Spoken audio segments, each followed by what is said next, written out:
Hi hello everyone, welcome to my channel Srishti tutorial for maths. ನಾನು ಇವತ್ತು ಪ್ರತಿ chapter ನಲ್ಲಿ ಎಷ್ಟು ಅಂಕದ ಪ್ರಶ್ನೆಗಳು SSLC ಬೋರ್ಡ್ ಎಕ್ಸಾಮಿಗೆ ಬರ್ತವೆ ಮತ್ತೆ ಯಾವ ರೀತಿಯ ಪ್ರಶ್ನೆಗಳು ಬರ್ತವೆ ಅನ್ನೋದನ್ನ ಹಿಂದಿನ ವಿಡಿಯೋಗಳಲ್ಲಿ ತಿಳಿಸ್ಕೊಡ್ತಾ ಬಂದಿದ್ದೆ. ಅದೇ ರೀತಿಯಲ್ಲಿ ಈ ದಿನ some applications of trigonometry chapter. Some application of trigonometry chapter ನಲ್ಲಿ ಎಷ್ಟು ಅಂಕದ ಪ್ರಶ್ನೆಗಳು ಬರ್ತವೆ ಮತ್ತೆ ಹೇಗ್ ಬರ್ತವೆ ಅನ್ನೋದನ್ನ ತಿಳಿಸ್ಕೊಡ್ತಾ ಇದ್ದೀನಿ. ನೋಡಿ, ಇಲ್ಲಿ ವೆರಿ ಸಿಂಪಲ್. ಈ ಚಾಪ್ಟರ್ ನಲ್ಲಿ 4 ಅಂಕದ ಒಂದೇ ಒಂದು ಕ್ವಶನ್ ಬರ್ತದೆ. ಗೊತ್ತಾಯ್ತಲ್ವಾ? ಸೊ ಖುಷಿ ಆಗ್ಬಿಟ್ರ? 1 ಅಂಕದ ಕ್ವಶನ್ ಬರಲ್ಲ, 2 ಅಂಕದ ಕ್ವಶನ್ ಬರಲ್ಲ, 3 ಅಂಕದ್ದು ಬರಲ್ಲ. ಈ ವರ್ಷದ ಬೋರ್ಡ್ ಎಕ್ಸಾಮಿಗೆ ಈ ಚಾಪ್ಟರ್ ಮೇಲೆ ಬರೋದು 4 ಅಂಕದ ಒಂದೇ ಒಂದು ಕ್ವಶನ್. ಓಕೆನಾ? ಸೊ ಆ 4 ಅಂಕದ ಒಂದೇ ಒಂದು ಕ್ವಶನ್ ಬರ್ತದೆ ಅಂದ ಮೇಲೆ ಸೊ ಆ ಒಂದು ಕ್ವಶನ್ ಯಾವ ರೀತಿನಲ್ಲಿ ಬರ್ತದೆ, ಅದನ್ನ ಹೇಗೆ ಸಾಲ್ವ್ ಮಾಡಬಹುದು ಅಂತಕ್ಕಂಥದ್ದನ್ನ, ಆ ಒಂದು ವಿಧಾನವನ್ನ ನೀವು ಪರ್ಫೆಕ್ಟ್ ಆಗಿ ತಿಳ್ಕೊಂಡ್ರಿ ಅಂತ ಹೇಳಿದ್ರೆ ಖಂಡಿತವಾಗ್ಲೂ ಈ ಚಾಪ್ಟರ್ ಬರುವ 4 ಅಂಕವನ್ನ ಸುಲಭವಾಗಿ ನೀವು ನಿಮ್ಮ ಜೇಬಿಗೆ ಹಾಕೊಳ್ಬಹುದು. ಸೊ ನೋಡಿ, ಈ ಒಂದು ಚಾಪ್ಟರ್ ನಲ್ಲಿ ಬರ್ತಕ್ಕಂತಹ 4 ಅಂಕದ ಪ್ರಶ್ನೆಗಳು ಹೇಗಿರ್ತವೆ ಅನ್ನೋದಕ್ಕೆ ಸಂಬಂಧಪಟ್ಟಾಗೆ LP ಅಲ್ಲಿ ಬರ್ತಕ್ಕಂತಹ ಕೆಲವೊಂದು ಎಕ್ಸಾಂಪಲ್ ಕ್ವಶನ್ಸ್ ಅನ್ನ ಇವತ್ತು ನಿಮ್ ಜೊತೆ ಹಂಚ್ಕೊಳ್ತಾ ಇದ್ದೀನಿ. ಇದರಿಂದಾಗಿ ನಿಮಗೆ ಆ 4 ಅಂಕದ ಕ್ವಶನ್ ಅನ್ನ ಹೇಗೆ ಸಾಲ್ವ್ ಮಾಡಬಹುದು ಅನ್ನೋದು ಗೊತ್ತಾಗುತ್ತೆ. ಓಕೆನಾ? ಸೊ ಪ್ರಾರಂಭ ಮಾಡೋಣ. ಆಗಿದೆ ಮೊದಲನೇ ಕ್ವಶನ್ ಎಕ್ಸಾಂಪಲ್ ಆಗಿ ನೋಡೋದಾದ್ರೆ, ಸೊ ಯಾವ್ದಪ್ಪ ಕ್ವಶನ್ ಅಂತ ಹೇಳಿದ್ರೆ, ನೋಡಿ ಇಲ್ಲಿ a 1.2 meter tall girl spots a balloon moving with the wind in a horizontal line at a height of 88.2 meter from the ground. The angle of elevation of the balloon from the eyes of the girl at any instant is 60 degree. After some time, the angle of elevation reduces to 30 degree. See the figure. Find the distance traveled by the balloon during the interval ಅಂತ question ಇದೆ. ಓಕೆನಾ? So Kannada medium ನಲ್ಲಿ ಇದೇ question ಯಾವ ರೀತಿ ಬರುತ್ತೆ ಅಂತಕ್ಕಂಥದ್ದನ್ನ ನೋಡೋದಾದ್ರೆ, ನೋಡಿ, ಕನ್ನಡ ಮೀಡಿಯಂ ನಲ್ಲಿ ಇದೇ ಕ್ವಶನ್ ಬಂದ್ಬಿಟ್ಟು 1.2 ಮೀಟರ್ ಎತ್ತರದ ಹುಡುಗಿಯು ನೆಲದಿಂದ 88.2 ಮೀಟರ್ ಎತ್ತರದಲ್ಲಿ ಒಂದು ಬಲೂನ್ ಕ್ಷಿತಿಜ ರೇಖೆಗೆ ಸಮಾಂತರವಾಗಿ ಗಾಳಿಯಲ್ಲಿ ತೇಲುತ್ತಿರುವುದನ್ನು ಗುರುತಿಸುತ್ತಾಳೆ. ಒಂದು ಸಮಯದಲ್ಲಿ ಹುಡುಗಿಯ ಕಣ್ಣಿನಿಂದ ಈ ಬಲೂನ್ಗೆ ಉಂಟಾದ ಉನ್ನತ ಕೋನವು 60 ಡಿಗ್ರಿ. ಸ್ವಲ್ಪ ಸಮಯದ ನಂತರ ಉನ್ನತ ಕೋನವು 30 ಡಿಗ್ರಿಗೆ ಇಳಿಯುತ್ತದೆ. ಚಿತ್ರವನ್ನು ಗಮನಿಸಿ ಈ ಸಮಯದ ಅಂತರದಲ್ಲಿ ಬಲೂನ್ ಚಲಿಸಿದ ದೂರವನ್ನು ಕಂಡುಹಿಡಿಯಿರಿ. ಓಕೆನಾ? ಸೊ ಈ ಒಂದು ಕ್ವಶನ್ ಅನ್ನ ಹೇಗೆ ಸಾಲ್ವ್ ಮಾಡೋದು ಅಂತಕ್ಕಂಥದ್ದನ್ನ ಈಗ ನೋಡೋಣ. ಓಕೆ? ಸೊ ಕ್ವಶನ್ ಹೇಳುವ ಪ್ರಕಾರ ಡಯಾಗ್ರಾಮ್ ಹೇಳ್ತಾ ಇದೆ. ಡಯಾಗ್ರಾಮ್ ಅಲ್ಲಿ ನೋಡಿ ಏನಾಗ್ತಾ ಇದೆ ಅಂತ ಹೇಳಿದ್ರೆ, ಸಪೋಸ್ ಇಲ್ಲಿ ಒಂದು ಮಗು ನಿಂತಿದೆ. ಆ ಮಗು ಸುಮಾರು 1.2 ಮೀಟರ್ ಹೈಟ್ ಇದೆ. ಆ 1.2 ಮೀಟರ್ ನ ಹೈಟ್ ಅನ್ನು ಹೊಂದಿರುವ ಹುಡುಗಿ ಸುಮಾರು G ಪಾಯಿಂಟ್ ಅಲ್ಲಿ, ಆ ಮೇಲ್ಗಡೆ A ಅನ್ನೋ ಪಾಯಿಂಟ್ ಅಲ್ಲಿ ಒಂದು ಬಲೂನ್ ಇದೆ. ಸರಿ, A ಅಲ್ಲ, ಇಲ್ಲಿ C ಅನ್ನೋ ಪಾಯಿಂಟ್ ನಲ್ಲಿ ಒಂದು ಬಲೂನ್ ಇದೆ. ಆ C ಅನ್ನೋ ಪಾಯಿಂಟ್ ಅಲ್ಲಿ ಬಲೂನು ನೆಲದಿಂದ ದಾರ ಕಟ್ಟಿದಾಗ ಅಲ್ಲಿ ಹಾರಾಡ್ತಾ ಇದೆ. ಆ ಬಲೂನ್ ಅನ್ನ ನೋಡಿದಾಗ ಮೊದಲಿಗೆ ಆಂಗಲ್ ಆಫ್ ಎಲಿವೇಶನ್ ಎಷ್ಟು ಫಾರ್ಮೇಶನ್ ಆಯ್ತು? 60 ಡಿಗ್ರಿ ಫಾರ್ಮೇಶನ್ ಆಯ್ತು. ಗೊತ್ತಾಯ್ತಲ್ವಾ? ಆ ಮಗುವಿನ ಕಣ್ಣಿನಿಂದ ಬಲೂನಿನ ತುದಿಗೆ ಉನ್ನತ ಕೋನದ ರಚನೆ ಆಗತ್ತಲ್ಲ, ಅದು 60 ಡಿಗ್ರಿಗೆ ಸಮ ಇರುತ್ತೆ. ಯಾವಾಗ ಬಲೂನು ಮುಂದಕ್ಕೆ ಚಲಿಸ್ಲಿಕ್ಕೆ ಶುರು ಮಾಡ್ತೋ, ಸುಮಾರು A ಅನ್ನೋ ಪಾಯಿಂಟ್ ಹೋಯ್ತು ಅಂದಾಗ ಆಂಗಲ್ ಏನಾಯ್ತು ಅಂತ ಹೇಳಿದ್ರೆ ಜಸ್ಟ್ 30 ಡಿಗ್ರಿಗೆ ಕಡಿಮೆ ಆಯ್ತು. 30 ಡಿಗ್ರಿ ಆಯ್ತು. ಮೊದಲಿಗೆ 60 ಡಿಗ್ರಿ ಇತ್ತು, ನಂತರದಲ್ಲಿ 30 ಡಿಗ್ರಿ ಆಯ್ತು. ಬಲೂನ್ ಎಷ್ಟು ಎತ್ತರದಲ್ಲಿ ಇದೆಯಪ್ಪ ಅಂತ ಹೇಳಿ ಅವ್ರು ಕೊಟ್ಟಿದ್ದಾರೆ ಅಂದ್ರೆ 88.2 ಮೀಟರ್ ಎತ್ತರದಲ್ಲಿ ಇದೆ ಅಂತ ಕೊಟ್ಟಿದ್ದಾರೆ. ಸೊ ಬಲೂನಿನ ಹೈಟ್ ಅನ್ನ ನಾವಿಲ್ಲಿ AP ಅಂತ ಮೊದಲು AG ಆಗತ್ತೆ. AG ಅಲ್ಲಿ ಬಲೂನಿನ ಒಟ್ಟು ಹೈಟ್ ಆದ್ರೂ ಕೂಡ ಆ ಹುಡುಗಿಯ ಒಂದು ಕಣ್ಣು ಇರ್ತಕ್ಕಂಥದ್ದು ಸುಮಾರು ಹುಡುಗಿ 1.2 ಮೀಟರ್ ಎತ್ತರದಲ್ಲಿದೆ ಅಂತ ಅಂದಾಗ ಇಲ್ಲಿಂದ ಬಲೂನ್ ಅನ್ನ ನೋಡಿರೋದ್ರಿಂದ ಈ ಎತ್ತರವನ್ನ, ಈ ಒಂದು ಹುಡುಗಿಯ ಎತ್ತರವನ್ನ ನಾವು ಲೆಸ್ ಮಾಡಬೇಕಾಗತ್ತೆ. ಅಂದ್ರೆ ಅಲ್ಲಿಗೆ 88.2 ಮೀಟರ್ ನಲ್ಲಿ 1.2 ಮೀಟರ್ ನ ಕಳಿತೀವಿ. ಅದರ ಆಧಾರದ ಮೇಲೆನೆ ಹೈಟ್ ಆಫ್ ದ ಬಲೂನ್, ಬಲೂನಿನ ಎತ್ತರ ಏನಾಗಿರುತ್ತೆ ಅಂದ್ರೆ AP ಆಗಿರುತ್ತೆ. ಈ AP ಅನ್ನೋದು ಯಾವ್ದಕ್ ಸಮ ಇರುತ್ತೆ? AP ಅಥವಾ CD ಎರಡೂ ಕೂಡ ಒಂದೇ ಆಗಿರುತ್ತೆ. ಈ AP ಅಥವಾ CD ಯ ಎತ್ತರ 88.2 ರಲ್ಲಿ 1.2 ಅನ್ನ ಕಳಿತೀರಾ. ಸೊ 88.2 ರಲ್ಲಿ 1.2 ಅನ್ನ ಕಳೆದ್ರೆ 87 ಮೀಟರ್ ಅಂದ್ರೆ 87 ಮೀಟರ್ ಬರ್ತದಲ್ಲ, ಅದು ಬಲೂನಿನ height from the eye of the girl. ಆ ಹುಡುಗಿಯ ಕಣ್ಣಿನಿಂದ ಸುಮಾರು ಎಷ್ಟು ಎತ್ತರದಲ್ಲಿದೆ? ಕಣ್ಣಿನ ಒಂದು ಕ್ಷಿತಿಜ ರೇಖೆಯನ್ನು ಹಾಕಿದಾಗ ಆ ಕ್ಷಿತಿಜ ರೇಖೆಯಿಂದ ಸುಮಾರು ಅಷ್ಟು ಐಸೈಟ್ ಅಂತ ಕರಿತೀವಿ ನಾವು. ಐಸೈಟ್ ನಿಂದ ಸುಮಾರು ಎಷ್ಟು 87 ಮೀಟರ್ ಎತ್ತರದಲ್ಲಿ ಬಲೂನ್ ಇದೆ. ಗೊತ್ತಾಯ್ತಲ್ಲ? ಈಗ ನಿಮಗೆ ಕ್ವಶನ್ ಏನಪ್ಪಾ ಅಂದ್ರೆ, ಆ ಬಲೂನು ಪ್ರಾರಂಭದ ಜಾಗದಿಂದ ಮುಂದಿನ ಏನೋ ಜಾಗಕ್ಕೆ ತಲುಪಿದೆ ಅಂದಾಗ ಎಷ್ಟು ದೂರ ಕ್ರಮಿಸಿದೆ? Distance travelled by the balloon. ಗೊತ್ತಾಯ್ತಲ್ಲ? ಬಲೂನಿನ ಡಿಸ್ಟೆನ್ಸ್ ಅನ್ನ ನೀವು ಕಂಡುಹಿಡಿಬೇಕು. ಸೊ ಬಲೂನಿನ ಡಿಸ್ಟೆನ್ಸ್ ಅನ್ನ ಕಂಡುಹಿಡಿಬೇಕು ಅಂತ ಹೇಳಿದ್ರೆ, ಮೊದಲನೇದಾಗಿ ಟ್ರಯಾಂಗಲ್ ಸಿಡಿಇ ಕನ್ಸಿಡರ್ ಮಾಡಿ, ಅಥವಾ ಟ್ರಯಾಂಗಲ್ ಎಇಬಿ ಕನ್ಸಿಡರ್ ಮಾಡಿ. ಯಾವುದು? ಎಇಬಿ ಅನ್ನ ಕನ್ಸಿಡರ್ ಮಾಡಿದ್ರೆ, ಸೊ ಎಇಬಿ ಟ್ರಯಾಂಗಲ್ ನಲ್ಲಿ ಆಂಗಲ್ ಆಫ್ ಎಲಿವೇಶನ್ 30 ಡಿಗ್ರಿ ಇದೆ. So angle of elevation 30 degree ಇದೆ ಅಂತ ಹೇಳಿದ್ರೆ 30 ಡಿಗ್ರಿಯ ಎದುರುಗಡೆ ಬಾಹುವನ್ನ ಕೊಟ್ಟಂಗಲ್ಲಿ ಹೈಟ್ ಅನ್ನ ಕೊಟ್ಟಿದ್ದಾರೆ. ಬಲೂನ್ ಎಷ್ಟು ಎತ್ತರದಲ್ಲಿದೆ ಅಂತ ಹೇಳಿ, ಅಂದ್ರೆ ಅಲ್ಲಿಗೆ ಹೈಟ್ ಆಫ್ ದ ಬಲೂನ್ ಕೊಟ್ಟಿದ್ದಾರೆ, ಅಂದ್ರೆ ಅಪೋಸಿಟ್ ಸೈಡ್ ಅನ್ನ ಕೊಟ್ಟಿದ್ದಾರೆ, ಅಭಿಮುಖ ಬಾಹುವಿನ ಎತ್ತರವನ್ನ ಕೊಟ್ಟಿದ್ದಾರೆ. ಜೊತೆಗೆ ಅಡ್ಜಸೆಂಟ್ ಸೈಡ್ ಪಾರ್ಶ್ವ ಬಾಹುವಿನ ಮೆಜರ್ಮೆಂಟ್ ಅನ್ನ ಕೊಟ್ಟಿದ್ದಾರೆ. ಸೊ ಅಭಿಮುಖ ಬಾಹು ಡಿವೈಡೆಡ್ ಬೈ ಪಾರ್ಶ್ವ ಬಾಹು ಅನ್ನೋದು ತ್ರಿಕೋನಮಿತಿಯ 6 ರೇಷಿಯೋಗಳಲ್ಲಿ, ಟ್ರಿಗ್ನೋಮೆಟ್ರಿಕ್ ರೇಷಿಯೋಸ್ ನಲ್ಲಿ ಟ್ಯಾನ್ ಥೀಟಾ ಬರುತ್ತೆ. ಟ್ಯಾನ್ ಥೀಟಾವನ್ನ ನಾವು ಅಪೋಸಿಟ್ ಡಿವೈಡೆಡ್ ಬೈ ಅಡ್ಜಸೆಂಟ್ ಅಂತ ಕರಿತೀವಿ. ಸೊ ಟ್ಯಾನ್ ಥೀಟಾದ ಪ್ರಕಾರ opposite by divided by adjacent ಅಂತ ಹೇಳಿದ್ರೆ, ನಾವಿಲ್ಲಿ ಟ್ಯಾನ್ ಥೀಟಾವನ್ನ ಕನ್ಸಿಡರ್ ಮಾಡಿದ್ರೆ ನಮಗೆ ಇಲ್ಲಿ ಏನ್ ಸಿಗ್ತದೆ? ಫಸ್ಟ್ ಅಡ್ಜಸೆಂಟ್ ಅನ್ನ ಕಂಡು ಹಿಡ್ಕೊಳ್ಬಹುದು, ಬಿ ನ ಮೆಜರ್ಮೆಂಟ್ ಅನ್ನ ಹಿಡಿಬಹುದು. ನೋಡಿ ಇದ್ರ ಪ್ರಕಾರ ನೋಡಿ ಏನ್ ಬರುತ್ತೆ ಅಂದ್ರೆ, A B divided by BE ಅಂತ ಹೇಳ್ತೀವಿ. A B divided by BE. So that A B divided by BE ಅಂದ್ರೆ, ಎ ಬಿ ನ ಮೆಜರ್ಮೆಂಟ್ ನಮಗೆ ಇಲ್ಲಿ ಗೊತ್ತಾಗಿದೆ 87 ಅಂತ ಕರಿತೀವಿ. ಬಿಇ ನ ಮೆಜರ್ಮೆಂಟ್ ಅನ್ನ ತಗೊಳ್ಳೋಣ, ಬಿಇ ಅನ್ನ ಹಾಗೆ ಇಟ್ಕೊಳ್ಳೋಣ, ಬಿಇ ಎಷ್ಟು ಬರುತ್ತೆ ಅಂತ ಹೇಳಿ ನೋಡೋಣ. ಸೊ ನಾವು ಟ್ರಿಗ್ನಾಮೆಟ್ರಿಕ್ ಆಂಗಲ್ ನ ಒಂದು ಟೇಬಲ್ ನ ಅಬ್ಸರ್ವ್ ಮಾಡಿದಾಗ tan 30 ಡಿಗ್ರಿಯ ವ್ಯಾಲ್ಯೂ 1/√3 ಇರುತ್ತೆ. ಸೊ ಅಲ್ಲಿಗೆ ಈ 1/√3 is equal to 87 divided by BE ಏನಾಗುತ್ತೆ? ಕ್ರಾಸ್ ಮಲ್ಟಿಪ್ಲಿಕೇಶನ್ ಮಾಡಿದ್ರೆ ಬಿಇ ಇಂಟು 1 ಮಾಡಿದ್ರೆ ಬಿಇ ಬರುತ್ತೆ, 87 ಇಂಟು √3 ಮಾಡಿದ್ರೆ 87√3 ಮೀಟರ್ ಅಂತ ಹೇಳ್ಬೋದು ನಾವು. ಗೊತ್ತಾಯ್ತಲ್ವಾ? 87 ಇಂಟು √3 ಮೀಟರ್. ಇದು ಬಿಇ ನ ಮೆಜರ್ಮೆಂಟ್. ಬಿಇ ಅಂತ ಹೇಳಿದ್ರೆ ಇಲ್ಲಿಂದ ಇಲ್ಲಿ ತನಕ ಇರ್ತಕ್ಕಂತ ಮೆಜರ್ಮೆಂಟ್ ಅನ್ನು ನಾವು ಏನಂತ ಕರಿತೀವಿ? 87√3 ಮೀಟರ್ ಅಂತ ಹೇಳ್ಬಿಟ್ಟು ಹೇಳ್ತೀವಿ. ಹಾಗೇನೆ ನೆಕ್ಸ್ಟ್ ಈ ಟ್ರಯಾಂಗಲ್ ನ ಕನ್ಸಿಡರ್ ಮಾಡಿ, ಟ್ರಯಾಂಗಲ್ ಸಿಇಡಿ. ಇನ್ ಟ್ರಯಾಂಗಲ್ ಸಿಇಡಿ ಇಲ್ಲೂ ಕೂಡ ಆಂಗಲ್ ಬಂದ್ಬಿಟ್ಟು 60 ಡಿಗ್ರಿ ಇದೆ. ಆಂಗಲ್ ಆಫ್ ಎಲಿವೇಶನ್ 60 ಡಿಗ್ರಿ, ಉನ್ನತ ಕೋನ 60 ಡಿಗ್ರಿ ಇರೋದ್ರಿಂದ, ಜೊತೆಗೆ ಇಲ್ಲಿ ನಿಮಗೆ ಈ ಆಂಗಲ್ 90 ಡಿಗ್ರಿ ಬರೋದ್ರಿಂದ ಇಲ್ಲೂ ಕೂಡ ನೀವು ಸುಲಭವಾಗಿ ಟ್ರಿಗ್ನಾಮೆಟ್ರಿಕ್ ರೇಷಿಯೋವನ್ನ ಬಳಕೆ ಮಾಡಿದ್ರೆ tan theta is equal to, ನೋಡಿ ಇದು ಡಿಸಿ ನ ಹೈಟ್ ಗೊತ್ತಿದೆ ನಮಗೆ, ಡಿಇ ನ ಹೈಟ್ ಅನ್ನ ಕಂಡುಹಿಡಿಬೇಕು. ಸೊ ಡಿಇ ನ ಹೈಟ್ ಅಂದ್ರೆ ಅಡ್ಜಸೆಂಟ್ ಆಗುತ್ತೆ, ಸಿಡಿ ನ ಹೈಟ್ ಅಂತ ಹೇಳಿದ್ರೆ ಅದೇನಾಗುತ್ತೆ? ಆಪೋಸಿಟ್ ಆಗುತ್ತೆ. ಅದರ ಆಧಾರದ ಮೇಲೆ CD divided by DE, tan theta is equal to CD divided by DE ಅಂತ ಹೇಳ್ತೀವಿ. Then CD divided by DE ಮಾಡಿದ್ರಿ ಅಂತ ಹೇಳಿದ್ರೆ ನೀವು ಸಿಡಿ ನ measurement as it is 87 divided by DE ಕಂಡುಹಿಡಿಬೇಕು. ಥೀಟಾ ಅಂದ್ರೆ 60 ಡಿಗ್ರಿ, 60 ಡಿಗ್ರಿಯ ವ್ಯಾಲ್ಯೂ √3 ಬರುತ್ತೆ. ಇದನ್ನ ಸಿಂಪ್ಲಿಫೈ ಮಾಡಿದಾಗ ಕ್ರಾಸ್ ಮಲ್ಟಿಪ್ಲಿಕೇಶನ್ ಮಾಡಿದ್ರೆ ನೀವು ಡಿಇ ಇಸ್ ಈಕ್ವಲ್ ಟು ಏನಾಗುತ್ತೆ? 87 ಡಿವೈಡೆಡ್ ಬೈ √3 ಬರುತ್ತೆ. ಈ 87 ಡಿವೈಡೆಡ್ ಬೈ √3 ಅನ್ನ ನೀವೇನಂತ ಬರೀಬಹುದು ಅಂದ್ರೆ 29 ಇಂಟು √3 ಅಂತ ಬರ್ಕೊಳ್ಬಹುದು, ಡಿವೈಡೆಡ್ ಬೈ √3 ಅಂತ ಬರೀತೀರಾ. ನೋಡಿ ಯಾಕೆ ಅಂದ್ರೆ 29 ಅನ್ನ 3ರಿಂದ ಗುಣಾಕಾರ ಮಾಡಿದ್ರೆ 87 ಬರುತ್ತೆ. ಈ 3ಅನ್ನ ನಾವು √3 ಇಂಟು √3 ಅಂತ ಹೇಳಿ 2 ಸರಿ ಬರ್ಕೊಂಡ್ರೆ ಯಾವುದೇ ವ್ಯಾಲ್ಯೂ ಚೇಂಜ್ ಆಗಲ್ಲ.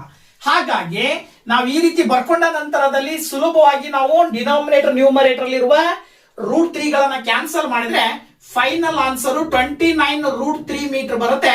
This is the measurement of DE. DE ನ ಮೆಜರ್ಮೆಂಟ್ ಇಲ್ಲಿಂದ ಇಲ್ಲಿ ತನಕ ಇರುವಂತ ಡಿಸ್ಟೆನ್ಸ್ ಎಷ್ಟು ಬರುತ್ತೆ? 29√3 ಬರುತ್ತೆ. ಗೊತ್ತಾಯ್ತಲ್ವಾ? ಹಾಗೇನೆ ಬಿ ಇಂದ ಇಗೆ ಬಂದಂತ ಮೆಜರ್ಮೆಂಟ್ ಎಷ್ಟಿತ್ತು? 87√3 ಮೀಟರ್ ಇತ್ತು. ಸೊ ನಾವು ಕಂಡುಹಿಡಿಬೇಕಾಗಿರೋದು distance travelled by balloon. So balloon ಚಲಿಸಿದ ದೂರ ಕಂಡುಹಿಡಿಬೇಕು ಅಂತ ಹೇಳಿದ್ರೆ ಎಸಿ ಅನ್ನೋದು ಬಲೂನ್ ಚಲಿಸಿದ ದೂರ. ಈ ದೂರ ಯಾವಾಗ ಸಿಗುತ್ತೆ ಅಂದ್ರೆ ಟೋಟಲ್ ಬಿಇ ನಲ್ಲಿ ಡಿಇ ಅನ್ನ ಕಳಿತೀರಾ.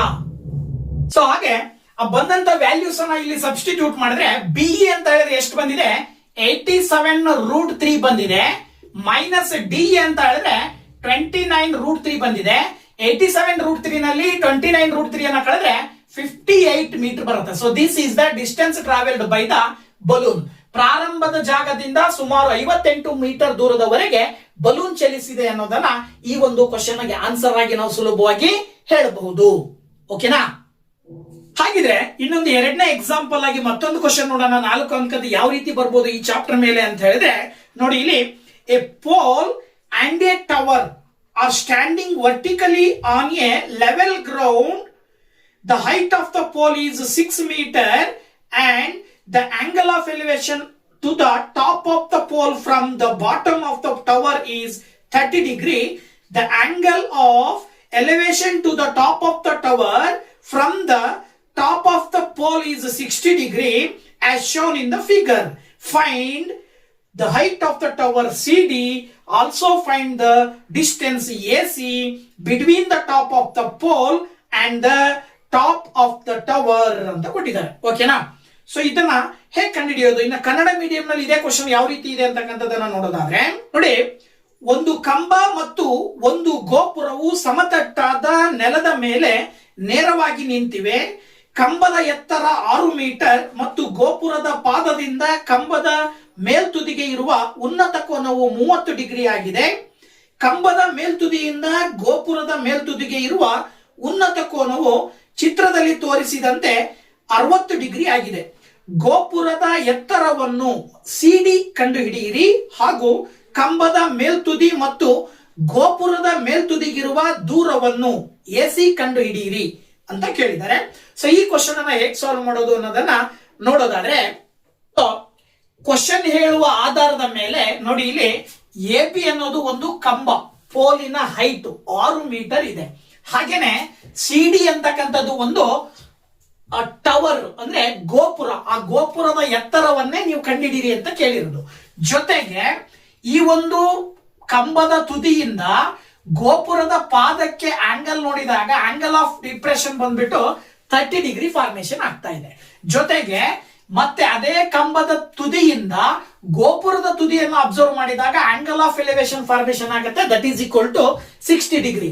ಇದು 30 ಡಿಗ್ರಿ ಆದ್ರೆ ಇದು 60 ಡಿಗ್ರಿ. ಅವನತ ಕೋನ 30 ಡಿಗ್ರಿ, ಹಾಗೇನೆ ಉನ್ನತ ಕೋನ ಬಂದ್ಬಿಟ್ಟು 60 ಡಿಗ್ರಿ ಬರ್ತಾ ಇದೆ.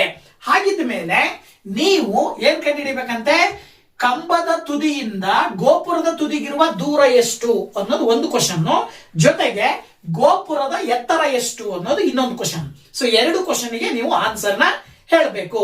ಸೊ ಇದನ್ನ ಹೇಳಬೇಕು ಅಂತ ಹೇಳಿದ್ರೆ, ಮೊದಲನೇದಾಗಿ ನಾವೇನ್ ಮಾಡೋಣ ಅಂತ ಹೇಳಿದ್ರೆ, ಈ ಎಪಿ ಅನ್ನ ಹೈಟ್ ಆಫ್ ದ ಪೋಲ್ ಅಂತ ತಗೊಳ್ತೀವಿ. ಅಂದ್ರೆ ಕಂಬದ ಎತ್ತರ 6 ಮೀಟರ್. ಫಾರ್ಮೇಶನ್ ಆದಂತ ಆಂಗಲ್ ಆಫ್ ಎಲಿವೇಶನ್ ಮತ್ತೆ ಆಂಗಲ್ ಆಫ್ ಡಿಪ್ರೆಷನ್ ಆಧಾರದ ಮೇಲೆ ಎಸಿ ಮತ್ತೆ ಸಿಡಿ ಅನ್ನ ಕಂಡುಹಿಡಿಯಬೇಕು.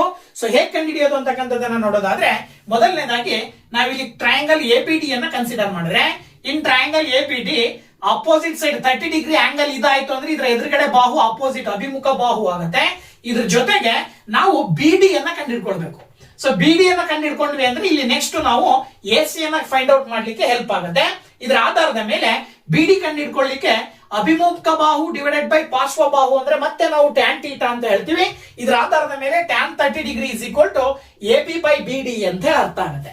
ಟ್ಯಾನ್ 30 ಡಿಗ್ರಿಯ ವ್ಯಾಲ್ಯೂ ಆಂಗಲ್ ಸ್ಟೇಬಲ್ ನ ಆಧಾರದ ಮೇಲೆ 1/√3 ಇಸ್ ಈಕ್ವಲ್ ಟು ಎಪಿ ನ ಮೆಜರ್ಮೆಂಟ್ 6 ಇದೆ divided by BD. Cross multiplication ಮಾಡಿದ್ರೆ BD is equal to 1 into BD, BD is equal to 6√3 metre ಬಂತು. ಸೊ ಇದು ಮೆಜರ್ಮೆಂಟ್ 6√3 ಮೀಟರ್ ಬಿಡಿ ನ ಮೆಜರ್ಮೆಂಟ್. ಈ ಬಿಡಿ ನ ಮೆಜರ್ಮೆಂಟ್ ಎಇ ನ ಮೆಜರ್ಮೆಂಟ್ ಗೆ ಸಮ ಇರುತ್ತೆ. ಹಾಗಾಗಿ ಇದನ್ನು ಕೂಡ ನಾವು 6√3 ಮೀಟರ್ ಅಂತ ಕರಿತೀವಿ. So that is equal to AE ಅಂತೇಳಿ ಕೂಡ ನಾವು ಸುಲಭವಾಗಿ ಹೇಳಬಹುದು. ಯಾವಾಗ ಎಇ ಗೊತ್ತಾಯ್ತೋ ಈಗ ನೀವ್ ಏನ್ ಮಾಡಬಹುದು ಅಂದ್ರೆ ಎಸಿ ಕಂಡುಹಿಡ್ಕೊಳ್ಬಹುದು ಅಥವಾ ಇಸಿ ಕಂಡುಹಿಡ್ಕೊಳ್ಬಹುದು. ಗೊತ್ತಾಯ್ತಲ್ವಾ? ಸೊ ಇಸಿ ಕಂಡುಹಿಡ್ಕೊಂಡ್ರೆ ಅಂದ್ರೆ ಇಸಿ ಮತ್ತೆ ಡಿಇ ಕೂಡಿದ್ರೆ ಅಂತ ಹೇಳಿದ್ರೆ ಟೋಟಲ್ ಗೋಪುರದ ಹೈಟ್ ಸಿಗುತ್ತೆ. 2 ಸರಿನೂ ಕೂಡ ನೀವು ಮಾಡಬಹುದು. ಇಲ್ಲಿ ನೋಡಿ, ಟ್ರಯಾಂಗಲ್ ಎಇಸಿ, ಟ್ರಯಾಂಗಲ್ ಎಇಸಿ ನಲ್ಲಿ tan 60 degree is equal to opposite divided by adjacent ಅಂತ ಹೇಳಿದ್ರೆ ಆಪೋಸಿಟ್ ಸಿಇ ಗೊತ್ತಿಲ್ಲ, ಡಿವೈಡೆಡ್ ಬೈ ಅಡ್ಜಸೆಂಟ್ ಅಂದ್ರೆ ಎಸಿ ಅಂತ ತಗೊಳ್ತೀರಿ. ಆಕ್ಚುಲಿ ಇದು ಎಇ ಆಗ್ಬೇಕಲ್ವಾ? ಸೊ ದಟ್ ಎಇ ಅಂತ ತಗೊಂಡ್ರೆ ಏನಾಗುತ್ತೆ ಅಲ್ಲಿ ಅಂತ ಹೇಳಿದ್ರೆ ಸಿಇ ನ ಮೆಜರ್ಮೆಂಟ್ ಕಂಡುಹಿಡಿತಾ ಇದ್ದೀರಾ. ಎಇ ಬಂದ್ಬಿಟ್ಟು 6√3 ಬರುತ್ತೆ. ಇಲ್ಲಿ ಕ್ರಾಸ್ ಮಲ್ಟಿಪ್ಲಿಕೇಶನ್ ಮಾಡಿದ್ರೆ CE is equal to CE into 1 CE is equal to √3 into 6√3 ಬರುತ್ತೆ. ಅಲ್ಲಿಗೆ √3 ಇಂಟು √3 ಮಾಡಿದ್ರೆ ಏನ್ ಬರುತ್ತಪ್ಪ ಅಂತ ಹೇಳಿದ್ರೆ 6 into 3 that is equal to 18 metre ಅಂತ ಹೇಳಿ ಬರುತ್ತೆ. ಇದು 18 ಮೀಟರ್ ಡಿಸ್ಟೆನ್ಸ್ ಬರುತ್ತೆ. ಸಿಇ ನ ಮೆಜರ್ಮೆಂಟ್ ಏನ್ ಬರುತ್ತೆ 18 ಮೀಟರ್. ಎ ಪಿ ಮತ್ತೆ ಡಿಇ ನ ಮೆಜರ್ಮೆಂಟ್ ಸೇಮ್ ಇರುತ್ತೆ, ಈಕ್ವಲ್ ಇರುತ್ತೆ. ಸೊ ದಟ್ ಇದು 6 ಮೀಟರ್ ಆಯ್ತು. ಅಲ್ಲಿಗೆ ಎ ಪಿ ಮತ್ತೆ ಸಿಇ ಮತ್ತೆ ಡಿಇ ನ ಕೂಡಿದ್ರೆ ನಿಮಗೆ ಟೋಟಲ್ ಸಿಡಿ ನ ಮೆಜರ್ಮೆಂಟ್ ಸಿಗುತ್ತೆ, height of the tower. So height of the tower ಏನಾಗುತ್ತೆ ಆಕ್ಚುಲಿ ಅಲ್ಲಿ 18 ಪ್ಲಸ್ 6 ಆಡ್ ಮಾಡ್ತೀರಾ. ಹೈಟ್ ಆಫ್ ದ ಟವರ್ ಗೋಪುರದ ಎತ್ತರ 18ಕ್ಕೆ 6 ಅನ್ನ ಕೂಡಿದ್ರೆ ನಿಮಗೆ 24 ಮೀಟರ್ ಬರುತ್ತೆ. So that height of the tower ಸಿಕ್ತು. ಈಗ distance between the top of the pole to the top of the building tower ಅನ್ನ ಕಂಡುಹಿಡಿಬೇಕು. ಅಂದ್ರೆ ಕಂಬದ ತುದಿಯಿಂದ ಗೋಪುರದ ತುದಿಗಿರುವ ದೂರವನ್ನ ಕಂಡುಹಿಡಿಬೇಕು. ಅಂದ್ರೆ ನೋಡಿ, ಈಗ ಎ ಸಿ ಅಂತ ಹೇಳಿದ್ರೆ ಹೈಪಾಟಿನಸ್ ಅಂದ್ರೆ ವಿಕರ್ಣವನ್ನ ಕಂಡುಹಿಡಿಬೇಕು. ವಿಕರ್ಣದ ಜೊತೆಗೆ ಅಪೋಸಿಟ್ ಸೈಡ್ ಗೊತ್ತಿದೆ, ಅಡ್ಜಸೆಂಟ್ ಗೊತ್ತಿದೆ. ನೀವು ಎರಡರಲ್ಲಿ ಯಾವ್ದನ್ನಾದ್ರೂ ತಗೊಳ್ಳೋದಾದ್ರೆ ಸೈನ್ ಥೀಟಾದ ಒಂದು ಟ್ರಿಗ್ನೋಮೆಟ್ರಿಕ್ ರೇಷಿಯೋನ ಕನ್ಸಿಡರ್ ಮಾಡ್ತೀರಾ.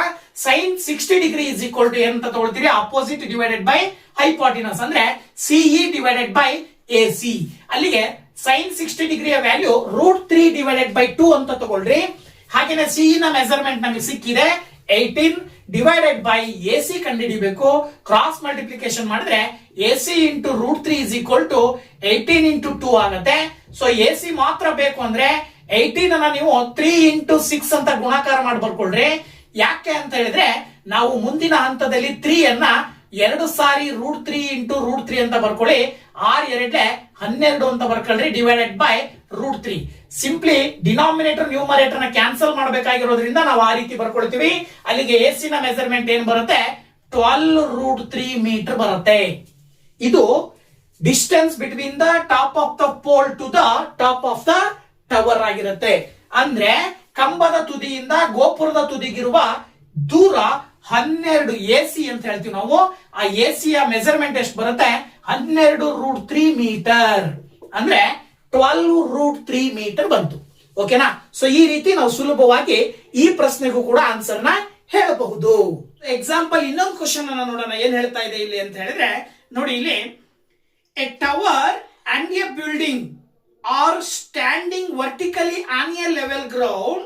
The angles of elevation of the top of the tower from a point on the same ground and from the building are found to be 30 degree and 60 degree respectively.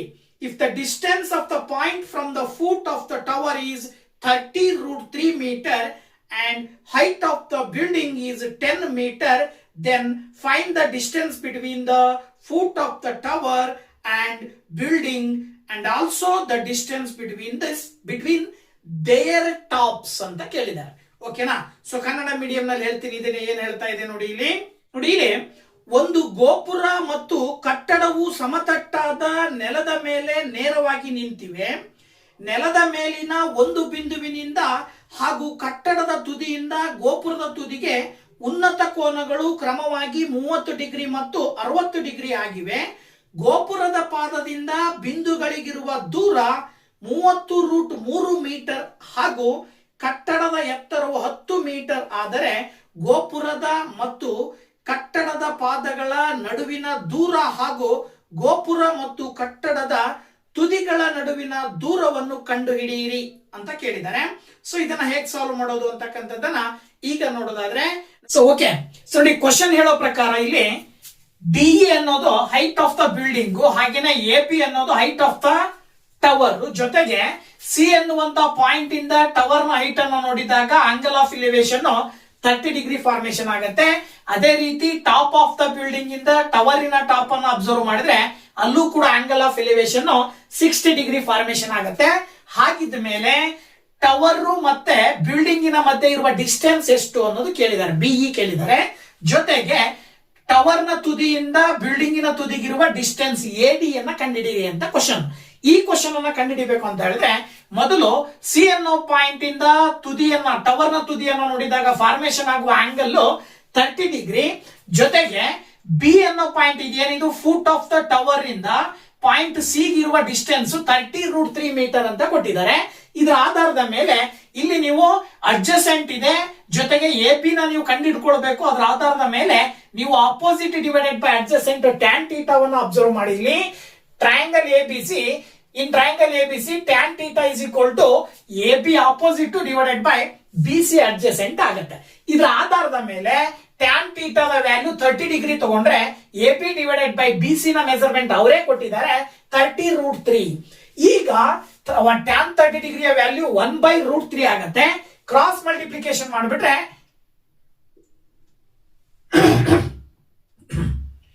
A P into √3 is equal to 30√3 ಬರ್ತದೆ. ಈ √3 cancel ಮಾಡಿದ್ರೆ ನಿಮಗೆ A P ನ measurement ಸಿಗುತ್ತೆ. That is equal to 30 metre. Total height of the tower ಬಂದು 30 metre ಬಂತು. ಈ 30 metre ನಲ್ಲಿ ಅವ್ರು ಏನ್ ಕೊಟ್ಟಿದ್ದಾರೆ, ಬಿಲ್ಡಿಂಗ್ ನ ಹೈಟ್ ಕೊಟ್ಟಿದ್ದಾರೆ 10 ಮೀಟರ್. ಈ 10 ಮೀಟರ್ ಅನ್ನೋದು ಪಿ ಪಿ ನ ಮೆಜರ್ಮೆಂಟ್ ಗೆ ಸಮ ಇರುತ್ತೆ. ಹಾಗಾಗಿ ಎ ಪಿ ನ ಮೆಜರ್ಮೆಂಟ್ ಬೇಕು ಅಂತ ಹೇಳಿದ್ರೆ A P is equal to A P minus P B ಮಾಡಿದ್ರೆ 30 ಮೈನಸ್ 10 ಮಾಡಿದ್ರೆ 20 ಮೀಟರ್ ಬರುತ್ತೆ. ಎಷ್ಟು ಬರುತ್ತೆ? 20 ಮೀಟರ್ ಬರುತ್ತೆ. ಈ 20 ಮೀಟರ್ ಅನ್ನೋದು ಯಾವ್ದ್ರ ಮೆಜರ್ಮೆಂಟ್ ಆಗಿರುತ್ತೆ? ಎ ಪಿ ನ ಮೆಜರ್ಮೆಂಟ್ ಆಗಿರುತ್ತೆ. ಈ ಎ ಪಿ ನ ಮೆಜರ್ಮೆಂಟ್ ಅನ್ನ ತಗೊಂಡು ನೀವೀಗ ಪಿ ಡಿ ಕಂಡುಹಿಡ್ಕೊಳ್ತೀರಾ, ಹಾಗೇನೆ ಎ ಡಿ ಅನ್ನು ಕೂಡ ಕಂಡುಹಿಡ್ಕೊಳ್ತೀರಾ. ಹೇಗೆ ಕಂಡುಹಿಡಿಯೋದು ಅಂತ ನೋಡೋದಾದ್ರೆ ಇನ್ ಟ್ರಯಾಂಗಲ್ ಎ ಪಿ ಡಿ, ಈ ಎ ಪಿ ಡಿ ನಲ್ಲಿ ಇದು 20 ಮೀಟರ್ ಏನಿದೆ ಅಪೋಸಿಟ್ ಆಗುತ್ತೆ. ಅಡ್ಜಸೆಂಟ್ ಅನ್ನ ನೀವು ಪಿ ಡಿ ಅಂತ ತಗೊಂಡ್ರೆ ಇಲ್ಲೂ ಕೂಡ ಟ್ಯಾನ್ ಥೀಟಾ ಹಾಕ್ರಿ. Tan 60 degree is equal to 20 by P D. 60 ಡಿಗ್ರಿಯ ವ್ಯಾಲ್ಯೂ √3 ಬರುತ್ತೆ. 20 ಡಿವೈಡೆಡ್ ಬೈ ಪಿ ಡಿ, ಅಲ್ಲಿಗೆ P D is equal to ಏನಾಗುತ್ತೆ 20 ಡಿವೈಡೆಡ್ ಬೈ √3 ಬರುತ್ತೆ. So 20 divided by √3 metre. ಈ 20 ಡಿವೈಡೆಡ್ ಬೈ √3 ಅನ್ನೋದು ಪಿ ಡಿ ನ ಮೆಜರ್ಮೆಂಟ್. ಓಕೆನಾ? ಈಗ ಎ ಡಿ ಕಂಡುಹಿಡ್ಕೊಳ್ಬೇಕು ನೆಕ್ಸ್ಟ್ ಇನ್ನೊಂದು. ಸೊ ಈ 20 ಡಿವೈಡೆಡ್ ಬೈ √3 ಅನ್ನೋದು ಏನಾಗಿರುತ್ತೆ ಅಂತ ಹೇಳಿದ್ರೆ distance between the tower and the building ಆಗಿರುತ್ತೆ. ಸೊ ಗೋಪುರ ಮತ್ತು ಕಟ್ಟಡದ ಪಾದಗಳ ನಡುವಿನ ದೂರ P D is equal to B is equal to 20√3 metre ಅಂತ ಬರೀತೀರಾ. ಇದ್ರ ಜೊತೆಗೆ ಹೈಪಾಟಿನಸ್ ಅನ್ನ ಕಂಡುಹಿಡಿಬೇಕಾಗಿರೋದ್ರಿಂದ ಹೈಪಾಟಿನಸ್ ಮತ್ತೆ ಅಪೋಸಿಟ್ ಸೈಡ್ ಅನ್ನ ತಗೊಂಡ್ರೆ ಸೈನ್ ಥೀಟಾ ನ ಕನ್ಸಿಡರ್ ಮಾಡಿ. ನೋಡಿ ಇಲ್ಲಿ sine theta is equal to A P by A D ತಗೊಳ್ರಿ. ಸೈನ್ 60 ಡಿಗ್ರಿಗೆ ವ್ಯಾಲ್ಯೂ √3/2 ಬರುತ್ತೆ. A P by A D ಅಂತ ಹೇಳಿದ್ರೆ ಎ ಪಿ ನ measurement 20 divided by A D ಅಂತ ತಗೊಂಡ್ರೆ ಎ ಡಿ ಮತ್ತೆ ಇದಿಷ್ಟನ್ನ ಕ್ರಾಸ್ ಮಲ್ಟಿಪ್ಲಿಕೇಶನ್ ಮಾಡಿದ್ರೆ A D into √3 is equal to 20 into 2 ಬರುತ್ತೆ. √3 ಈಕ್ವಲ್ ಇಂದ ಆ ಕಡೆ ಕಳಿಸಿದ್ರೆ A D is equal to 20 into 2 ಮಾಡಿದ್ರೆ 40 ಡಿವೈಡೆಡ್ ಬೈ √3 ಮೀಟರ್ ಬರುತ್ತೆ. ಸೊ ಇದು ಎ ಡಿ ನ ಮೆಜರ್ಮೆಂಟ್ ಆಗಿರುತ್ತೆ. So that distance between the top of the tower and building, ಅಂದ್ರೆ ಗೋಪುರ ಮತ್ತು ಕಟ್ಟಡಗಳ ತುದಿಗಳಿಗಿರುವ ದೂರ ಬಂದ್ಬಿಟ್ಟು 40 ಡಿವೈಡೆಡ್ ಬೈ √3 ಮೀಟರ್ ಅಂತೇಳಿ ನಾವು ಸುಲಭವಾಗಿ ಹೇಳಬಹುದು. ಓಕೆನಾ? ಇನ್ನೊಂದು ಎಕ್ಸಾಂಪಲ್ ನೋಡಿ, 4 ಅಂಕದ ಕ್ವಶನ್ ಯಾವ ರೀತಿ ಬರಬಹುದು ಅನ್ನೋದಕ್ಕೆ ಸಂಬಂಧಪಟ್ಟ ಹಾಗೆ in the figure the poles AB and CD of different heights are standing vertically on a level ground. Calculate the angle of elevation from a point P on the line joining the foot of the poles on the level ground to the tops of the poles. The height of CD and the distance PD are 20√3 meter and 20 meter respectively. If angle APC is equal to 90 degree and BP is 10 meter, then find the length of the pole AB and the distance AC between the tops of the poles ಅಂತ ಕೇಳಿದ್ದಾರೆ. ಓಕೆನಾ? So ಇದೇ question Kannada medium ನಲ್ಲಿ ಹೇಗಿದೆ ಅಂತಕ್ಕಂಥದ್ದನ್ನ ನೋಡೋದಾದ್ರೆ, ಚಿತ್ರದಲ್ಲಿ ಒಂದು ಸಮತಟ್ಟಾದ ನೆಲದ ಮೇಲೆ ಬೇರೆ ಬೇರೆ ಎತ್ತರಗಳನ್ನು ಹೊಂದಿರುವ ಎಬಿ ಮತ್ತು ಸಿಡಿ ಕಂಬಗಳು ನೇರವಾಗಿ ನಿಂತಿವೆ. ಈ ಎರಡು ಕಂಬಗಳ ಪಾದಗಳನ್ನು ಜೋಡಿಸುವ ರೇಖೆಯು ಮೇಲಿನ ಒಂದು ಬಿಂದು ಪಿ ನಿಂದ ಎರಡು ಕಂಬಗಳ ಮೇಲ್ತುದಿಗೆ ಉಂಟಾದ ಉನ್ನತ ಕೋನಗಳ ಅಳತೆಯನ್ನು ಕಂಡುಹಿಡಿಯಿರಿ. ಸಿಡಿ ಕಂಬದ ಉದ್ದ 20√3 ಮತ್ತು ಪಿಡಿಯ ಉದ್ದ 20 ಮೀಟರ್ಗಳಾಗಿವೆ. ಕೋನ ಎಪಿಸಿ 90 ಡಿಗ್ರಿ ಮತ್ತು ಬಿಪಿ ಇಸ್ ಈಕ್ವಲ್ ಟು 10 ಮೀಟರ್ಗಳಾದರೆ ಎಬಿ ಕಂಬದ ಉದ್ದ ಮತ್ತು ಕಂಬಗಳ ಮೇಲ್ತುದಿಗಳ ನಡುವಿನ ಉದ್ದ ಎಸಿಯನ್ನು ಕಂಡುಹಿಡಿಯಿರಿ ಅಂತ ಕೇಳಿದ್ದಾರೆ. ಸೊ ಇಲ್ಲಿ 3 ಕ್ವಶನ್ಸ್ ನ ಕೇಳಿದ್ದಾರೆ. ಸೊ 3 ಕ್ವಶನ್ಸ್ ನ ಹೇಗೆ ಸಾಲ್ವ್ ಮಾಡೋದು ಅನ್ನೋದನ್ನ ಇಲ್ಲಿ ನೋಡೋಣ ಬನ್ನಿ. ಸೊ ಕ್ವಶನ್ ಹೇಳೋ ಪ್ರಕಾರ ಇಲ್ಲಿ ಎಪಿ ಅನ್ನೋದು ಒಂದು ಪೋಲು, ಹಾಗೇನೆ ಸಿಡಿ ಅನ್ನೋದು ಇನ್ನೊಂದು ಪೋಲು. ಎರಡೂ ಪೋಲ್ ನ ಹೈಟ್ ವ್ಯತ್ಯಾಸ ಇದೆ. ಸೊ ಒಂದು ಪೋಲಿನ ಹೈಟ್ ಕೊಟ್ಟಿದ್ದಾರೆ 20√3 ಮೀಟರ್ ಅಂತ ಹೇಳಿ, ಇನ್ನೊಂದು ಪೋಲಿನ ಹೈಟ್ ಕಂಡಿಡಿರಿ ಅಂತ ಕೊಟ್ಟಿದ್ದಾರೆ. ಈ ಎರಡು ಪೋಲ್ಗಳ ಮಧ್ಯೆ ಒಂದು ಪಾಯಿಂಟ್ ಪಿ ಅಂತಿದೆ. ಪಿ ಇಂದ ಬಿ ಗೆ ಅಂದ್ರೆ ಒಂದು ಎ ಪಿ ಅನ್ನುವಂತ ಪೋಲ್ಗೆ 10 ಮೀಟರ್ ಡಿಸ್ಟೆನ್ಸ್ ಇದೆ. ಅದೇ ಪಿ ನಿಂದ ಸಿ ಡಿ ಅನ್ನುವಂತ ಪೋಲ್ಗೆ 20 ಮೀಟರ್ ಡಿಸ್ಟೆನ್ಸ್ ಇದೆ. ಹಾಗಿದ ಮೇಲೆ ಎ ಬಿ ಪೋಲ್ ನ ಲೆಂತ್ ಅನ್ನ ಕಂಡುಹಿಡಿಯಿರಿ, ಹಾಗೆ ಹೈಟ್ ಅನ್ನ ಕಂಡುಹಿಡಿಯಿರಿ, ಹಾಗೆ ಎ ಪಿ ಅನ್ನುವಂತ ಪೋಲ್ ನ ತುದಿಯಿಂದ ಸಿ ಡಿ ಅನ್ನುವಂತ ಪೋಲ್ ನ ತುದಿಗಿರುವ ಡಿಸ್ಟೆನ್ಸ್ ಅನ್ನ ಕಂಡುಹಿಡಿಯಿರಿ ಅಂತ ಹೇಳಿ ಕ್ವಶನ್ ಕೇಳಿದ್ದಾರೆ. ಅದರ ಜೊತೆಗೆ ಈ ಪಿ ಪಾಯಿಂಟ್ ಇಂದ ಎ ಬಿ ಪೋಲ್ ನ ತುದಿಯನ್ನ ನೋಡಿದಾಗ ಫಾರ್ಮೇಶನ್ ಆಗುವಂತಹ ಆಂಗಲ್ ಎಷ್ಟು, ಆಂಗಲ್ ಆಫ್ ಎಲಿವೇಶನ್ ಎಷ್ಟು, ಜೊತೆಗೆ ಅದೇ ಪಿ ಪಾಯಿಂಟ್ ಇಂದ ಇನ್ನೊಂದು ಪೋಲ್ ನ ತುದಿಯನ್ನ ನೋಡಿದಾಗ ಫಾರ್ಮೇಶನ್ ಆಗುವಂತ ಆಂಗಲ್ ಎಷ್ಟು ಅಂತ ಕೇಳಿದ್ದಾರೆ. ಈ ಎರಡು ಕೋನಗಳನ್ನ ಕಂಡುಹಿಡಿಬೇಕು. ಒಂದನೇ ಪಾಯಿಂಟ್. ಎರಡನೇ ಪಾಯಿಂಟ್ ಎ ಬಿ ನ ಲೆಂತ್ ಅನ್ನ ಕಂಡುಹಿಡಿಬೇಕು, ಒಂದು ಪೋಲಿನ ಹೈಟ್ ಕಂಡುಹಿಡಿಬೇಕು. ಇನ್ನೊಂದು ಆ ಎರಡು ಪೋಲ್ಗಳ ತುದಿಗಳಿಗಿರುವಂತ ದೂರವನ್ನ ಕಂಡುಹಿಡಿಬೇಕು, ಅಂದ್ರೆ ಎ ಸಿ ಅನ್ನ ಕಂಡುಹಿಡಿಬೇಕು. ಓಕೆನಾ? ಸೊ ಒಂದೊಂದಾಗಿ ನಾವು ನೋಡ್ತಾ ಹೋಗೋದಾದ್ರೆ, ಮೊದಲನೇದಾಗಿ triangle C P D consider ಮಾಡಿ. ಸಿ ಪಿ ಡಿ ತಗೊಂಡ್ರೆ ಸಿ ಪಿ ಡಿ ನಲ್ಲಿ ಅಡ್ಜಸೆಂಟ್ ಸೈಡ್ ಕೊಟ್ಟಿದ್ದಾರೆ, ಜೊತೆಗೆ ಅಪೋಸಿಟ್ ಸೈಡ್ ಅನ್ನ ಕೊಟ್ಟಿದ್ದಾರೆ. ಅಂದ್ರೆ ಟ್ರಿಗ್ನಾಮೆಟ್ರಿಕ್ ರೇಷಿಯೋದ ಪ್ರಕಾರ ಟ್ಯಾನ್ ಥೀಟಾವನ್ನ ಕನ್ಸಿಡರ್ ಮಾಡ್ತೀರಾ. Tan theta is equal to opposite by adjacent, ಅಂದ್ರೆ ಅಭಿಮುಖ ಬಾಹು ಡಿವೈಡೆಡ್ ಬೈ ಪಾರ್ಶ್ವ ಬಾಹು ಅಂತ ಹೇಳಿದ್ರೆ tan theta is equal to C P C D divided by P D ಅಂತ ತಗೊಂಡ್ರೆ, ಟ್ಯಾನ್ ಥೀಟಾ ನಮಗೆ ಗೊತ್ತಿಲ್ಲ, ಥೀಟಾದ ಬೆಲೆ ಕಂಡುಹಿಡಿಬೇಕು. ಸಿ ಡಿ ಯ ಮೆಜರ್ಮೆಂಟ್ ಕೊಟ್ಟಿದ್ದಾರೆ 20√3, ಹಾಗೇನೆ ಡಿವೈಡೆಡ್ ಬೈ 20 ಕ್ಯಾನ್ಸಲ್ ಆದ್ರೆ √3 ಬರುತ್ತೆ. ಸೊ ಟ್ಯಾನ್ ಥೀಟಾಗೆ √3 ನ ವ್ಯಾಲ್ಯೂ ಯಾವಾಗ ಬರುತ್ತೆ? ಆಂಗಲ್ ಸ್ಟೇಬಲ್ ನೋಡಿದಾಗ ಥೀಟಾದ ವ್ಯಾಲ್ಯೂ 60 ಡಿಗ್ರಿ ಇದ್ರೆ ಟ್ಯಾನ್ ಥೀಟಾದ ಬೆಲೆ √3 ಇರುತ್ತೆ. ಸೊ ಥೀಟಾದ ವ್ಯಾಲ್ಯೂ 60 ಡಿಗ್ರಿ ಅಂದ್ರೆ ಒಂದು ಆಂಗಲ್ ಗೊತ್ತಾಯ್ತು. ಸೊ ನೀವು ಅಬ್ಸರ್ವ್ ಮಾಡಿದ್ರೆ ಇದು ಒಂದು ಸರಳ ಕೋನ ಅಂತ ಕನ್ಸಿಡರ್ ಮಾಡಿದ್ರೆ, ಕಂಪ್ಲೀಟ್ ಆಗಿ 180 ಡಿಗ್ರಿ ಒಂದು ಸ್ಟ್ರೈಟ್ ಲೈನ್ ಮೇಲೆ 1 2 3 ಮೂರು ಆಂಗಲ್ಸ್ ಫಾರ್ಮೇಶನ್ ಆಗಿದ್ದಾವೆ. ಅಂದ್ರೆ ಒಂದು ಆಂಗಲ್ 90 ಡಿಗ್ರಿ ಅವರೇ ಕೊಟ್ಟಿದ್ದಾರೆ, ಇನ್ನು ಉಳಿದಿರೋ ಇವೆರಡು ಆಂಗಲ್ಸ್ ಅನ್ನ ಕೂಡಿದ್ರೆ 90 ಡಿಗ್ರಿ ಬರಬೇಕು. ಸರಳ ರೇಖೆಯ ಮೇಲೆ ರಚನೆ ಆಗುವ ಎಲ್ಲಾ ಕೋನಗಳ ಮೊತ್ತ 180 ಡಿಗ್ರಿ ಇರುತ್ತೆ. ಇದರ ಆಧಾರದ ಮೇಲೆ ಇದು 90, ಇದು 60 ಅಂದ್ರೆ ಇದನ್ನ 180ರಲ್ಲಿ ಕಳೆದ್ರೆ, ಅಂದ್ರೆ ಇಲ್ಲಿ ಆಲ್ರೆಡಿ 90 ಇದೆ, ಅಂದ್ರೆ ಈ ಎರಡು ಕೋನಗಳ ಮೊತ್ತ 90 ಡಿಗ್ರಿ. ಆ 90 ಡಿಗ್ರಿನಲ್ಲಿ 60 ಡಿಗ್ರಿಯನ್ನ ಕಳೆದ್ರೆ ಇದೆಷ್ಟಿರುತ್ತೆ? 30 ಡಿಗ್ರಿ ಇರುತ್ತೆ. ಸೊ ಹಾಗಾಗಿ 90 degree minus angle C P D ಮಾಡಿದ್ರೆ ಸಿ ಪಿ ಡಿ ಎಷ್ಟು ಬಂದಿದೆ? 60 ಡಿಗ್ರಿ ಬಂದಿದೆ. That is equal to angle 30 degree. ಎರಡು ಕೋನಗಳು ಸಿಕ್ಕು. ಈಗ ಒಂದು ಕ್ವಶನ್ ಕಂಡುಹಿಡಿದಾಯ್ತು. ಇನ್ನ ಎರಡನೇ ಕ್ವಶನ್ ಎ ಪಿ ನ ಮೆಜರ್ಮೆಂಟ್ ಅನ್ನ ಕಂಡುಹಿಡಿಬೇಕು. ಸೊ ಎ ಪಿ ನ ಮೆಜರ್ಮೆಂಟ್ ಅನ್ನ ಕಂಡುಹಿಡಿಬೇಕು ಅಂದ್ರೆ ತ್ರಿಭುಜ ಎ ಬಿ ಪಿ ನಲ್ಲಿ 30 ಡಿಗ್ರಿ ಆಂಗಲ್ ಗೆ ಅಪೋಸಿಟ್ ಸೈಡ್ ಕಂಡುಹಿಡಿಬೇಕು. ಅಡ್ಜಸೆಂಟ್ ಗೊತ್ತಿದೆ. ಅಪೋಸಿಟ್ ಬೈ ಅಡ್ಜಸೆಂಟ್ ಅಂದ್ರೆ ಮತ್ತೆ ಟ್ಯಾನ್ ಥೀಟಾವನ್ನ ತಗೊಳ್ಬೇಕು. ಅದರ ಆಧಾರದ ಮೇಲೆ tan theta is equal to A B by B P ಮಾಡಿದ್ರೆ tan 30 degree is equal to A B by B P given ಕೊಟ್ಟಿದ್ದಾರೆ 10. ಕ್ರಾಸ್ ಮಲ್ಟಿಪ್ಲಿಕೇಶನ್ ಮಾಡಿದ್ರೆ A B into √3 is equal to 10 ಆಗುತ್ತೆ. ಅಥವಾ A B is equal to √3 ನ equal ಇಂದ ಆ ಕಡೆ ಕಳಿಸಿದ್ರೆ ಡಿವೈಡೆಡ್ ಬೈ √3 ಮೀಟರ್ ಬಂತು. ಸೊ ಎ ಬಿ ನ ಮೆಜರ್ಮೆಂಟ್ 10 ಡಿವೈಡೆಡ್ ಬೈ √3 ಅಂತ ಹೇಳಿ ಹೇಳ್ತೀವಿ ನಾವು. ಗೊತ್ತಾಯ್ತಲ್ವಾ? ಈಗ ನೀವು ಎ ಸಿ ನ ಮೆಜರ್ಮೆಂಟ್ ಅನ್ನ ಕಂಡುಹಿಡಿಬೇಕು. ಸೊ ಎ ಸಿ ನ ಮೆಜರ್ಮೆಂಟ್ ಅನ್ನ ಕಂಡುಹಿಡಿಬೇಕು ಅಂದ್ರೆ ಇದು 90 ಡಿಗ್ರಿ ಕೊಟ್ಟಿರೋದ್ರಿಂದ ಪೈಥಾಗೋರಸ್ ಥಿಯರಂ ಪ್ರಕಾರ A C square is equal to A B square plus P C square ಮಾಡಬಹುದು. ಬಟ್ ನಮಗೆ ಎ ಪಿ ಸ್ಕ್ವೇರ್ ಗೊತ್ತಿಲ್ಲ, ಜೊತೆಗೆ ಪಿ ಸಿ ಸ್ಕ್ವೇರ್ ಗೊತ್ತಿಲ್ಲ. ಸೊ ಇವೆರಡನ್ನ ಕಂಡುಹಿಡ್ಕೋಬೇಕು ಅಂತ ಹೇಳಿದ್ರೆ ಈ ಟ್ರಯಾಂಗಲ್ ಮತ್ತೆ ಈ ಟ್ರಯಾಂಗಲ್ ನ ಕನ್ಸಿಡರ್ ಮಾಡಿ. ಸೊ ಮೊದಲನೇದಾಗಿ ಈಗ ನಮಗೆ ಎ ಬಿ ನ ಮೆಜರ್ಮೆಂಟ್ ಸಿಕ್ಬಿಡ್ತು.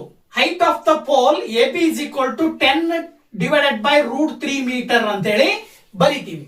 ಇನ್ನ ಟ್ರಯಾಂಗಲ್ ಪಿ ಡಿ ಸಿ ನ ಕನ್ಸಿಡರ್ ಮಾಡಿದ್ರೆ ಇಲ್ಲಿ ಆಂಗಲ್ ಡಿ 90 ಡಿಗ್ರಿ ಇದೆ ಅಂತ ಹೇಳಿದ್ರೆ according to Pythagoras theorem P C square hypotenuse ನ ಸ್ಕ್ವೇರ್ ಉಳಿದೆರಡು ಬಾಹುಗಳ ಸ್ಕ್ವೇರ್ ನ ಮೊತ್ತಕ್ಕೆ ಸಮ ಇರುತ್ತೆ ಅಂತ ಹೇಳುತ್ತಲ್ವಾ.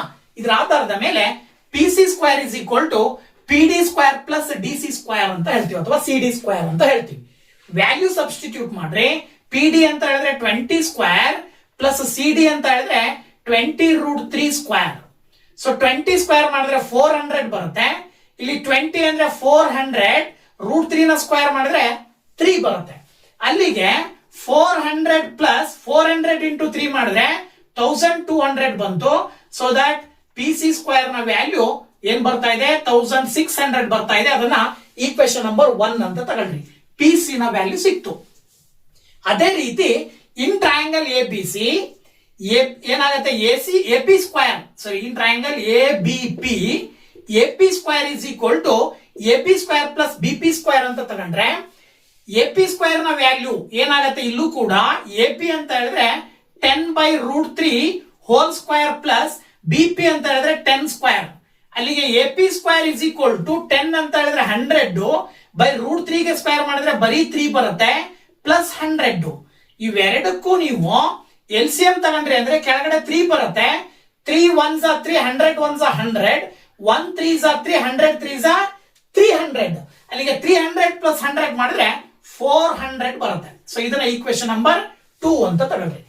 ಪಿ ಸಿ ಸ್ಕ್ವೇರ್ ನ ವ್ಯಾಲ್ಯೂ 1600 ಬಂದಿದೆ, ಎ ಪಿ ಸ್ಕ್ವೇರ್ ನ ವ್ಯಾಲ್ಯೂ 400/3 ಬಂದಿದೆ. ಈಗ ಈ ಎರಡು ವ್ಯಾಲ್ಯೂ ಅನ್ನ ಈ ಟ್ರಯಾಂಗಲ್ ಅನ್ನ ಕನ್ಸಿಡರ್ ಮಾಡಿ. ಇನ್ triangle A P C angle P is equal to 90 degree, so that according to the Pythagoras theorem ಇನ ಪ್ರಕಾರ AC square is equal to AP square plus PC square. So AC square is equal to ನೋಡಿ ಇಲ್ಲಿ ಏನ್ ಬರುತ್ತೆ next AP square ಅಂತ ಹೇಳಿದ್ರೆ 400/3 ಇದೆ, ಹಾಗೆ PC square ಅಂದ್ರೆ 1600 ಇದೆ. ಓಕೆನಾ? ಈಗ ಇವಕ್ ಮತ್ತೆ LCM ತಗೊಂಡ್ರಿ ಅಂತ ಹೇಳಿದ್ರೆ AC square is equal to 3 ಮತ್ತೆ 1 LCM 3 ಬರುತ್ತೆ. ಮೇಲ್ಗಡೆ 400 ಹಾಗೆ ಬರೀತೀರಿ. 1600 ಅನ್ನ ಇಂಟು 3 ಮಾಡ್ರಿ. 1600 ಅನ್ನ ಇಂಟು 3 ಮಾಡಿದ್ರೆ 4800 ಬರುತ್ತೆ. So that is AC square is equal to 400 plus 4800 ಮಾಡಿದ್ರೆ 5200 ಬರುತ್ತೆ ಡಿವೈಡೆಡ್ ಬೈ 3. ಈಗ AC ಗೆ ಸ್ಕ್ವೇರ್ ಇದೆಯಲ್ವಾ, ಸೊ ಎಸಿ ನ ಸ್ಕ್ವೇರ್ ನ ಕ್ಯಾನ್ಸಲ್ ಮಾಡಬೇಕು ಅಂತ ಹೇಳಿದ್ರೆ ಬಲಗಡೆ ಇರುವಂತ ನಂಬರ್ಗೆ ರೂಟ್ ಬರುತ್ತೆ. ಅಲ್ಲಿಗೆ 5000 square root of 5200 divided by 3 ಮಾಡಿದ್ರೆ ಆನ್ಸರ್ ಏನ್ ಬರುತ್ತಪ್ಪ ಅಂತಂದ್ರೆ ನೋಡಿ ಇಲ್ಲಿ ಏನ್ ಮಾಡಬಹುದು ಇದನ್ನ ಅಂತ ಹೇಳಿದ್ರೆ 400 ಇಂಟು 13 ಅಂತ ಬರ್ಕೊಳ್ಬಹುದು ಡಿವೈಡೆಡ್ ಬೈ 3 ಇಷ್ಟಕ್ಕೂ ರೂಟ್ ಬರುತ್ತೆ. ಈಗ ಇಲ್ಲಿ 400 ರೂಟ್ ಇಂದ ಹೊರಗಡೆ ಬಂದ್ರೆ 400 ಮಾತ್ರ ರೂಟ್ ಇಂದ ಹೊರಗಡೆ ಬಂದ್ರೆ 20 ಆಗುತ್ತೆ. ಎಸಿ ನ ವ್ಯಾಲ್ಯೂ ಇಲ್ಲೇ ಬರ್ದ್ಬಿಡಿ ನೀವು. AC is equal to 20 into √13 divided by √3 ಆಗುತ್ತೆ.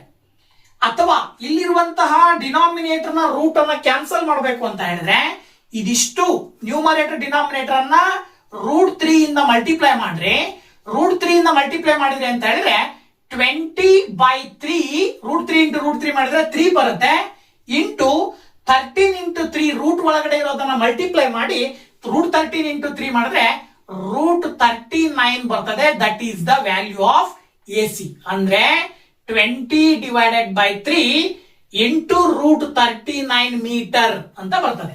ಸೊ ಅಲ್ಲಿಗೆ ನೀವು ಬರಿಬೇಕಾಗತ್ತೆ ಏನಂತ ಹೇಳಿ, therefore the distance between the top of 2 poles, the distance between the top of 2 poles is 20/3 into √39 metre ಅಂತೇಳಿ. ಅಂದ್ರೆ ಎರಡು ಕಂಬಗಳ ತುದಿಗಳ ನಡುವಿನ ದೂರವು 20 ಡಿವೈಡೆಡ್ ಬೈ 3 ಇಂಟು √39 ಮೀಟರ್ ಅಂತೇಳಿ ಇದಕ್ಕೆ ಆನ್ಸರ್ ನ ಬರಿಬೇಕಾಗತ್ತೆ. ಓಕೆನಾ? ಸೊ ಈ ಒಂದು ವಿಡಿಯೋದಲ್ಲಿ ಎಕ್ಸಾಂಪಲ್ ಆಗಿ ಎಕ್ಸಾಮಿಗೆ some applications of trigonometry chapter ನಲ್ಲಿ ಕ್ವಶನ್ಸ್ ಯಾವ ರೀತಿ ಬರ್ತವೆ ಅನ್ನೋದಕ್ಕೆ ಸಂಬಂಧಪಟ್ಟ ಹಾಗೆ ಸುಮಾರು 4 ಪ್ರಶ್ನೆಗಳನ್ನ ನಿಮ್ ಜೊತೆ ಹಂಚ್ಕೊಂಡಿದ್ದೀನಿ. ಸೊ ವಿಡಿಯೋ ಇಷ್ಟ ಆದ್ರೆ ಲೈಕ್ ಮಾಡಿ, ಶೇರ್ ಮಾಡಿ, ಜೊತೆಗೆ ಕಮೆಂಟ್ ಮಾಡಿ ಅಂತ ಹೇಳ್ತಾ ಮುಂದಿನ ಚಾಪ್ಟರ್ ನಲ್ಲಿ ಯಾವ ರೀತಿಯ ಒಂದು ಕ್ವಶನ್ಸ್ ಬರ್ತವೆ, ಅವುಗಳನ್ನ ಹೇಗೆ ಸಾಲ್ವ್ ಮಾಡೋದು ಅನ್ನೋದನ್ನ ನೆಕ್ಸ್ಟ್ ವಿಡಿಯೋದೊಂದಿಗೆ ಬರ್ತೀನಿ. ಅಲ್ಲಿ ತನಕ ವೇಟ್ ಮಾಡ್ತಾ ಇರಿ ಅಂತ ಹೇಳ್ತಾ thank you very much. Bye bye.